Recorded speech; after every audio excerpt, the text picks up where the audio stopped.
What's up everyone? So in this week's video, I'm going to give a broad overview of all the fascinating and very promising work being done with psychedelics at leading institutions across the globe. So as we talked about in my last video, psychedelics seem to be this very versatile class of substances. They can elicit wide-ranging changes to our perception, emotion, thinking, and sense of self. They can make the fundamental structures of our experience less rigid and more malleable.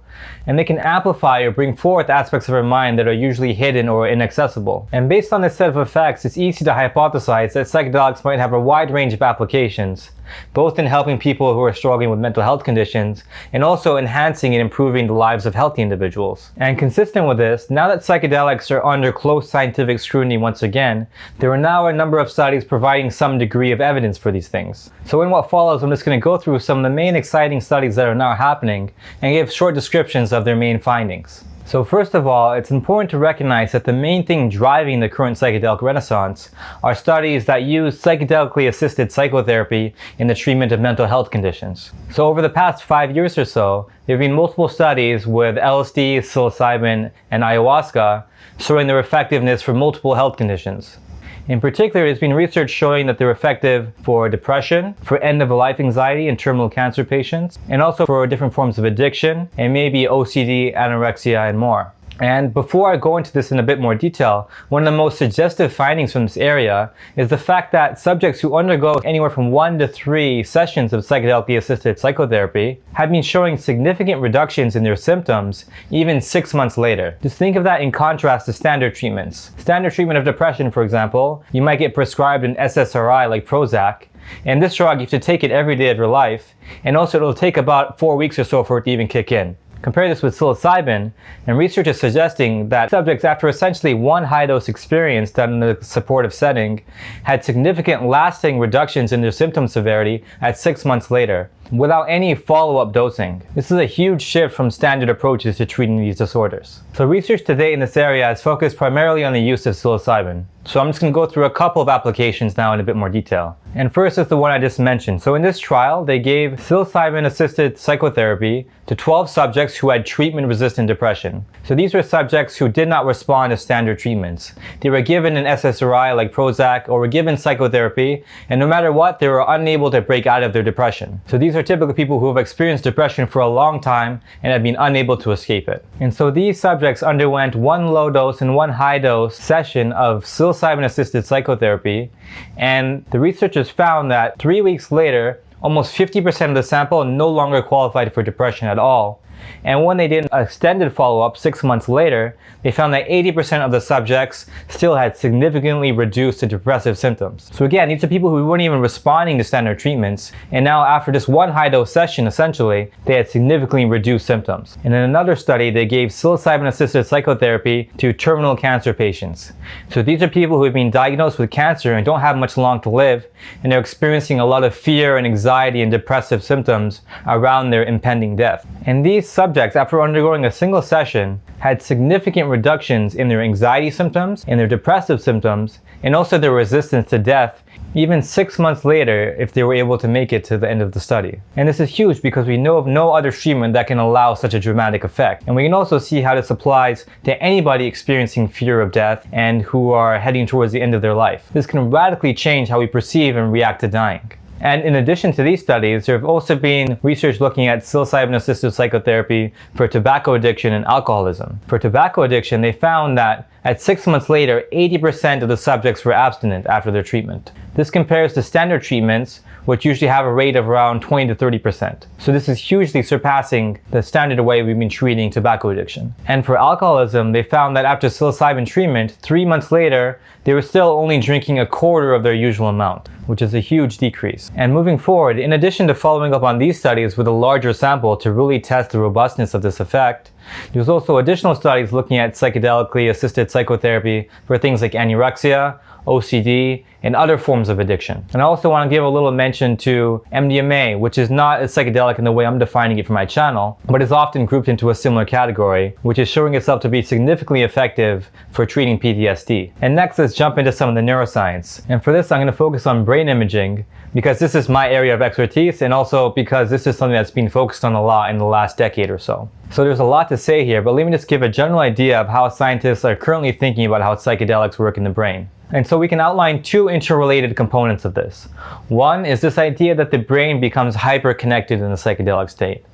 All of a sudden, brain regions and networks that are usually distinct in their activity are now exchanging information to a much greater degree. And so you get this relative blurring of distinct functions in the brain. And in addition, related to this, the second component is this idea that the brain becomes more entropic or chaotic or disordered in the psychedelic state. And what this kind of means is that now that the brain temporarily has more connections between regions and networks, there are now a greater number of possible states that the brain can enter into. So usually you could think of the brain as entering a constrained set of states, which allow it to maintain homeostasis and some degree of order and stability in experience. But in the psychedelic experience, now that everything's much more connected, this leads to an expansion of the range of possible states that the brain can enter into.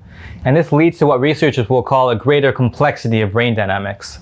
Essentially means the brain has gone a bit crazy and it's entering all these states it's usually not able to enter. And very quickly, one way we might relate this to our subjective experience is that when the brain is now entering all these new patterns, we're able to overwrite and escape from our usual habitual constrained set of patterns, which might not be as healthy, for example. And so in general, and of course this is a simplification to some degree, we can understand the brain is becoming more interconnected and more entropic and dynamic in a psychedelic state. There's a lot more to say about this, and this will definitely be the focus of future videos. Okay, and next let's talk about some research looking at different components of the psychedelic experience.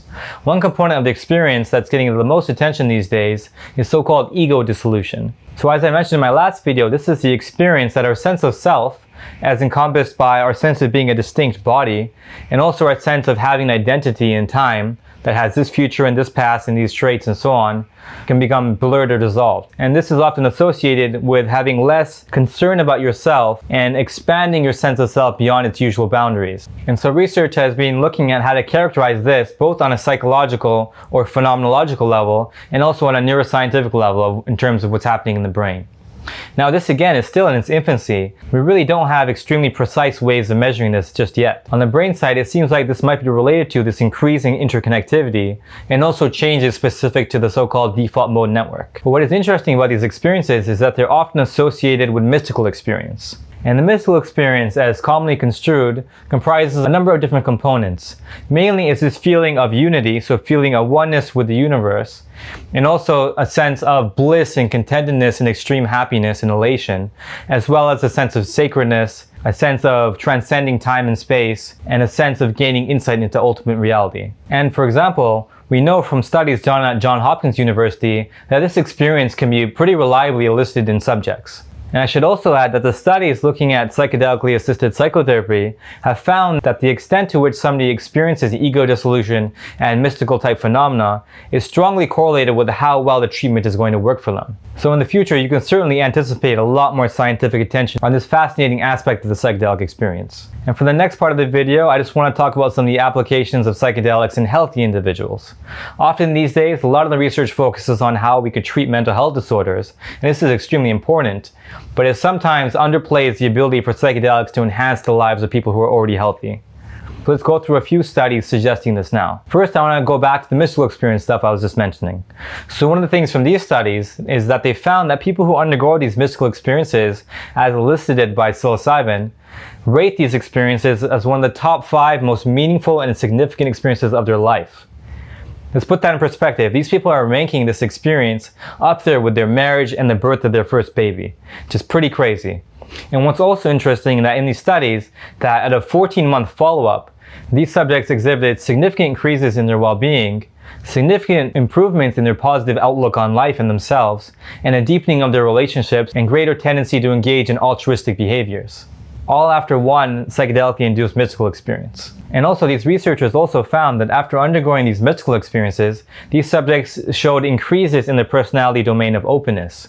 Now this is a personality domain that relates to curiosity, a sensitivity to your inner world and fantasy and aesthetic appreciation, a love for learning and intellectual curiosity, and in general an openness and tolerance of diverse viewpoints.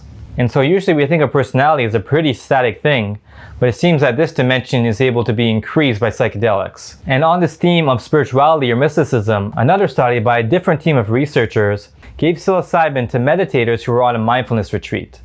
In this study, they found that the individuals who received psilocybin experienced more ego dissolution type phenomena during their meditation than people who did not. And in addition, these subjects who received psilocybin 4 months later also reported having greater lasting positive effects from that retreat. And on top of all this, they also did brain scanning and found that these changes were related to changes in areas in the default mode network that are associated with our sense of self. Now, this is the first study to provide evidence of a synergistic relationship between psychedelics and meditation, such that psychedelics might allow our meditation practice to take on a more mystical character and allow us to experience more changes to our sense of self, which have a lasting positive benefit. Next, let's talk about creativity. So of course, there's a lot of stuff out there saying that psychedelics can increase creativity.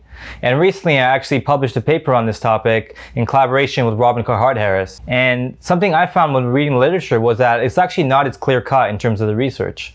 There's some research saying yes, it does. Some research saying no, it kind of doesn't in certain areas. And the conclusion that I got from this is that rather than viewing psychedelics as increasing creativity, it makes more sense to me to understand of it in a way that psychedelics can put us in a mental state that's more conducive to having creative ideas. And in particular, psychedelics seem to put us in the state of thinking where our mind is less constrained by logic and our sense of what's realistic and becomes more hyper-associative. So now we're seeing relationships between all sorts of things which normally we view as unrelated. So by inducing this state of unconstrained mental activity, it gives us the ability to create a greater volume of wide-ranging and radical ideas, such that after the psychedelic experience we could take a look at these and that some of these might actually be something novel and useful. But apart from that, there's surprisingly little work systematically investigating the effect of psychedelics on creativity.